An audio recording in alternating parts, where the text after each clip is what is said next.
Hello friends, welcome back to the channel. It's your host, Street Urchin.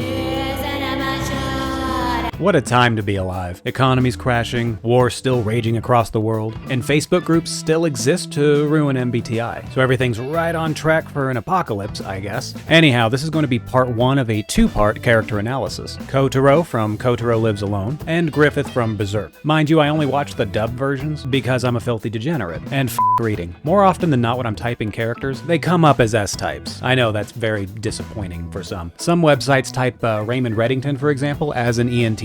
Actually an ESTJ. I don't know why you'd ignore his usage of introverted sensing. Telling stories is his entire character. He's practically a collection of crime boss fanfiction, in the shape of an overweight elderly man. Some claim Gandalf is a INFJ, because that never gets old. If you think someone with lead introverted intuition would hand off the ring of ultimate power to a naive midget armed only with a nosy gardener and a whiny voice, maybe take a break from the Facebook groups. It could be melting your brain. Fortunately, I am pleased to type two actual N-type characters today. Hooray! So we'll go ahead and start with Kotaro. I'm saying that right?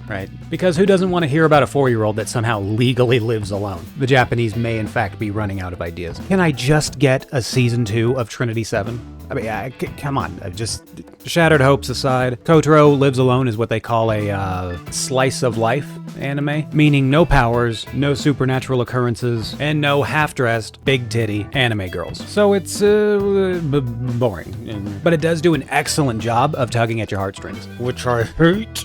Oh boy, do we hate feelings. Kotaro is a highly intelligent 4-year-old, living alone in an apartment complex, which is insane. Fortunately for Kotaro, he has the mental capacity of an adult, because it's anime, so why not? The one thing we notice immediately is his predilection for accurate speech. He wants to be precise in what he conveys to others. Combine that with his desire for logical deduction, regardless of how it affects others. It tells us two things. One, the poor boy has the tism, and two, he has a lead preference for introverted thinking, which in turn gives him an inferior extroverted feeling. So now that we know the first and last function, we simply need to figure out the second, and that will give us the third. Because this is an anime, we conveniently get insights into how a character thinks and feels. I suppose subtlety might not be all that big in Japanese culture.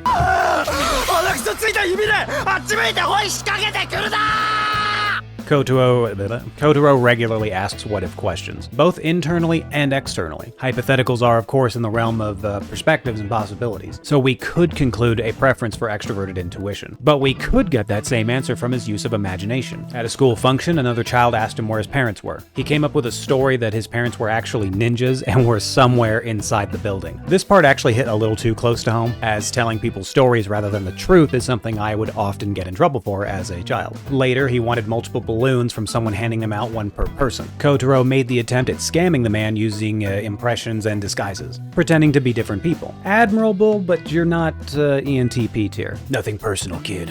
So that plants extroverted intuition squarely in the second position. So obviously you figured out that I believe Kotaro is an INTP, as introverted sensing would then be his third function. But damn it, this is an ENTP channel, and we demand evidence that this would be the case. If Kotaro's third function is introverted sensing, then we would see him using memory and his upbringing to his advantage. In this case, Kotaro's only real parental figure is a feudal-era cartoon character, who preferences honor and kindness. Wow, a child raised by cartoons with no parents around. Geez, I've never heard of such a thing.